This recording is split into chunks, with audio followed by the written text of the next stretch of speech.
Finn Reeves had not planned to open his door to anyone that Christmas morning. For 5 long years, Christmas had passed like any other cold day on his Wyoming ranch. No tree stood in the corner. No lights warmed the windows. No laughter lived in the house. Finn preferred it that way. Celebration reminded him of what he had lost, and loss was easier to bear when life stayed quiet. He stood at the kitchen window, holding a tin mug of coffee that had gone cold without him noticing. Outside, snow drifted down in slow, steady sheets, covering the land in white silence. The cottonwood trees stood bare and stiff, their branches scratching the gray sky. The ranch felt frozen in time, just like him. Work waited, horses needed checking, fences needed mending, supplies needed counting before the next storm rolled in. Work kept his mind busy. Work kept memories from rising up and choking him. He told himself he would step outside any moment now. Then he saw movement. A lone figure walked through the snow toward his house. Small, slow, determined, not lost, not wandering. Someone who knew exactly where they were going. Finn set the mug down. His boots echoed loudly as he crossed the empty house. He opened the front door, already forming the words to send the stranger away. And then time stopped.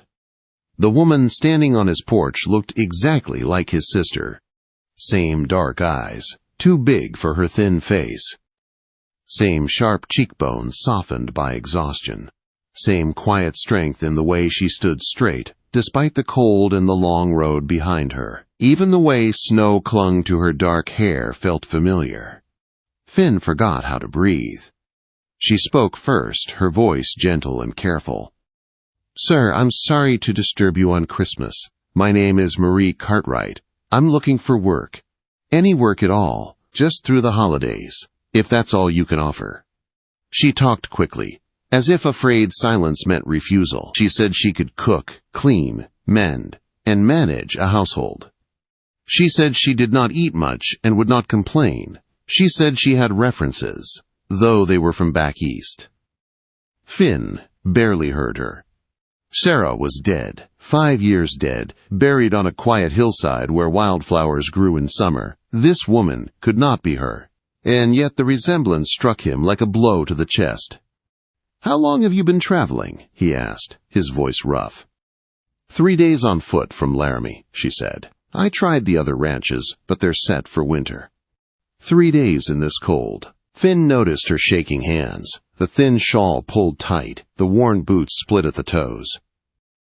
This woman had been desperate long before she reached his door. Snow fell heavier now, settling in her hair the way it once settled in Sarah's. Something cracked open inside Finn, a place he had kept sealed shut for years. "Yes," he said at last, "come in from the cold." Relief crossed her face, careful but real. She stepped inside, bringing snow and life into a house that had known neither for too long. Her eyes took in the bare walls, the quiet rooms, the loneliness that clung to everything. "I'm Finn Reeves," he said, closing the door. "I'm hosting a small gathering for neighboring ranchers on New Year's Eve. I could use help preparing, cooking, cleaning, getting rooms ready."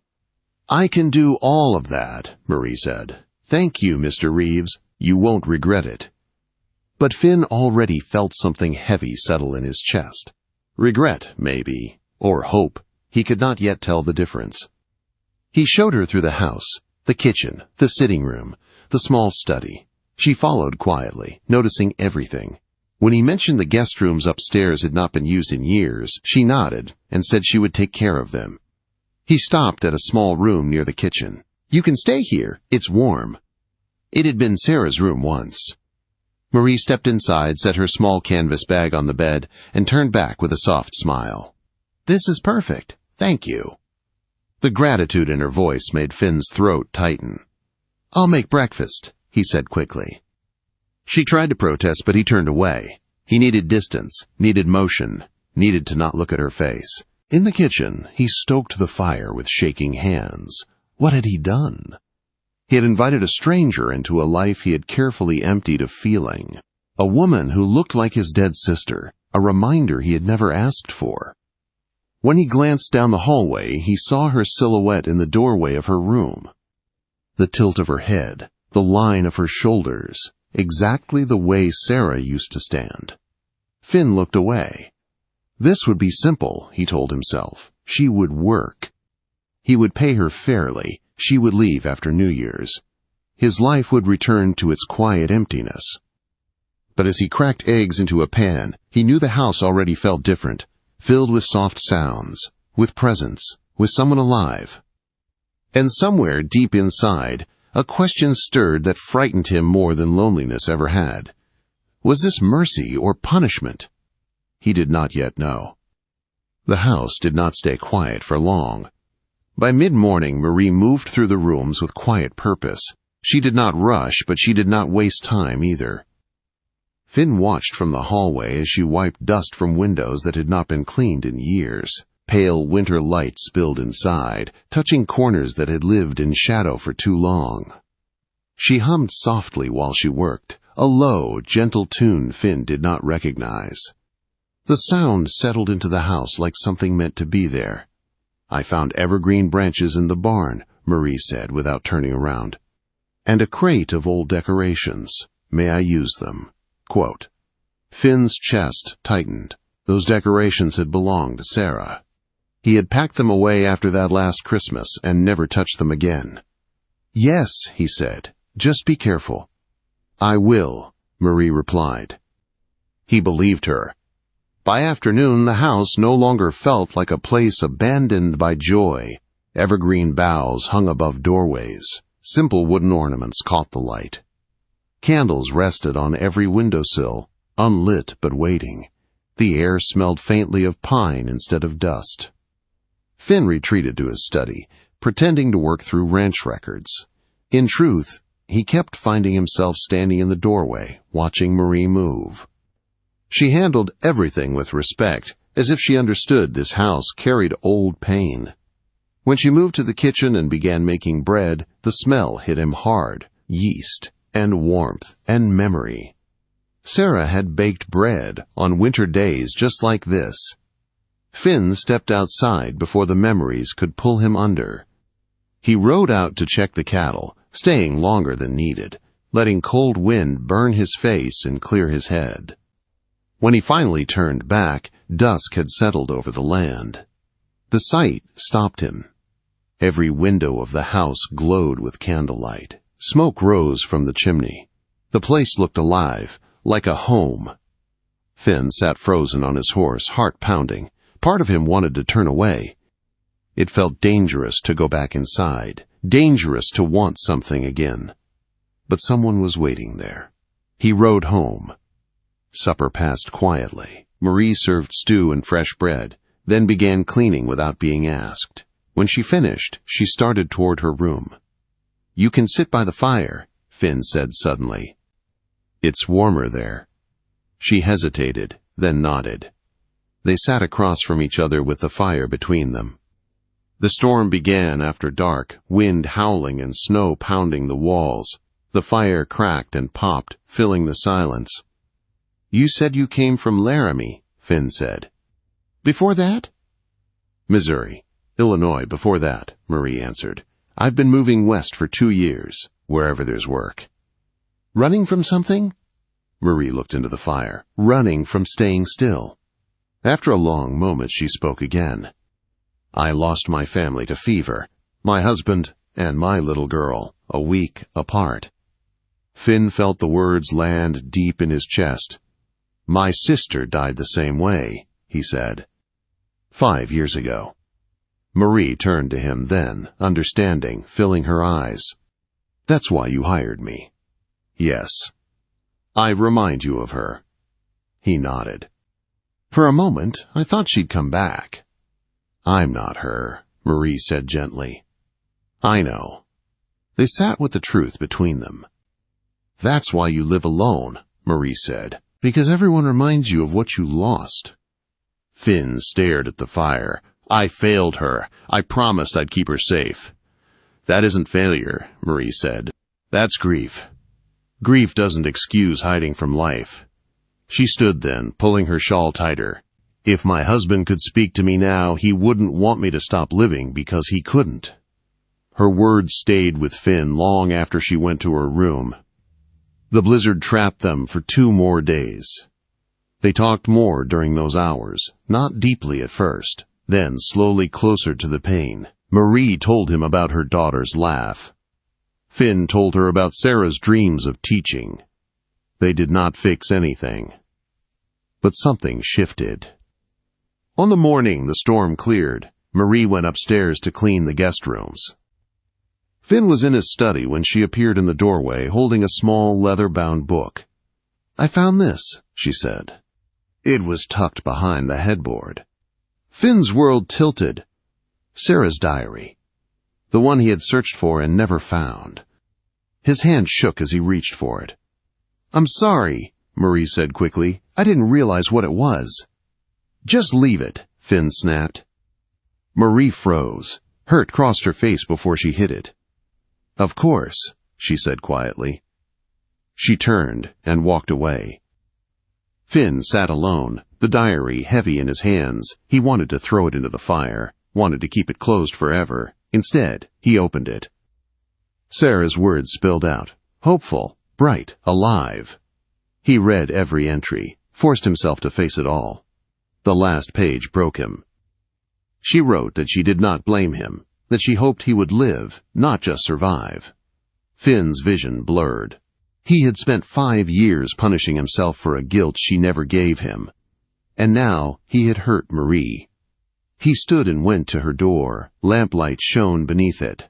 He heard the sound of packing. She was leaving. Finn raised his hand to knock, lowered it. Fear won. He returned to his study and sat through the night, trapped between the sister he had lost and the woman he was losing. By dawn, he knew one thing. If he let Marie walk away, he would be choosing death all over again. Finn did not sleep. He sat at the kitchen table as dawn crept across the snow, Sarah's diary open in front of him. Her words echoed in his mind, clear and unforgiving. She had not blamed him. She had wanted him to live, and instead he had spent 5 years turning her memory into a cage. From down the hall came the quiet sound of movement, a drawer closing, cloth folding. Marie was packing. Finn stood before fear could stop him. He crossed the hallway and knocked once on her door. "Marie," he said. "It's Finn. Please, can we talk?" Silence stretched long enough for him to believe he was too late. Then the door opened a few inches. Marie stood there with tired eyes and a guarded face. She had been crying. He could see it in the tight way she held herself, braced for disappointment. "I owe you an apology," Finn said, "and the truth. Will you hear me out?" Quote. She studied him for a moment, then opened the door wider. "I'm listening." They sat at the kitchen table as pale morning light filled the room. Finn held the diary with both hands, like something sacred. "I failed my sister," he began. "At least, that's what I told myself. I promised my mother I'd protect Sarah. When she got sick, I rode through a blizzard trying to reach a doctor. I couldn't make it. She died, believing I would." His voice broke, but he did not stop. "I buried her and shut the world out. I thought living alone was the price I had to pay." He opened the diary and read Sarah's final words aloud. That she did not blame him, that she wanted him to live fully, that she hoped he would be happy. Marie covered her mouth, tears spilling freely. "She forgave you," she whispered. "I never forgave myself," Finn said, "and yesterday, when you found this, I lashed out because facing that truth hurt more than the guilt." He looked at her then, really looked at her. "You came here needing work. I hired you because you reminded me of my sister. That was wrong. But keeping you here because I see you for who you are now feels right." Marie's hands trembled in her lap. "I don't want you to stay because you look like Sarah," Finn said. "I want you to stay because you're Marie, because you understand loss, because you brought life back into this house, because I don't want to hide anymore." The words hung between them. "You want me to stay," Marie said slowly, "not just through New Year's." "Yes, As long as you want. As yourself." She looked down, then back up, tears shining in her eyes. "I've been alone a long time," she said. "I don't know how to stop." "Neither do I," Finn said, "but we can learn." For a long moment, Marie said nothing. Then she nodded. "All right, I'll stay." Relief hit Finn so hard he had to close his eyes. New Year's Eve arrived quietly. By nightfall, neighbors filled the house with voices and warmth. Laughter echoed off walls that had known only silence. Marie moved easily among the guests, welcoming them with calm grace. Finn watched her, amazed by how naturally she belonged. Someone remarked how alive the house felt. Finn simply nodded. At midnight, they stepped onto the porch together. The sky was clear and full of stars. Breath fogged the air as voices counted down. When the new year arrived, cheers rang out across the snow-covered land. Finn stood beside Marie, feeling something he had not felt in years. Peace. "Happy New Year," he said. "Happy New Year," she replied. Morning came bright and cold. Finn woke to the sound of coffee brewing and quiet humming. He joined Marie at the table, where sunlight spilled across clean windows and warm wood. Later they walked together to the hillside where Sarah rested. Snow lay smooth and untouched around the stone. Finn spoke of his sister, not with pain this time, but with gratitude. Marie listened, her hand resting lightly at his side. "She would have wanted this," Marie said, "for you." "I know," Finn said. "I'm finally ready." They walked back to the house side by side, their footprints crossing the snow together. Inside, warmth waited. Finn closed the door behind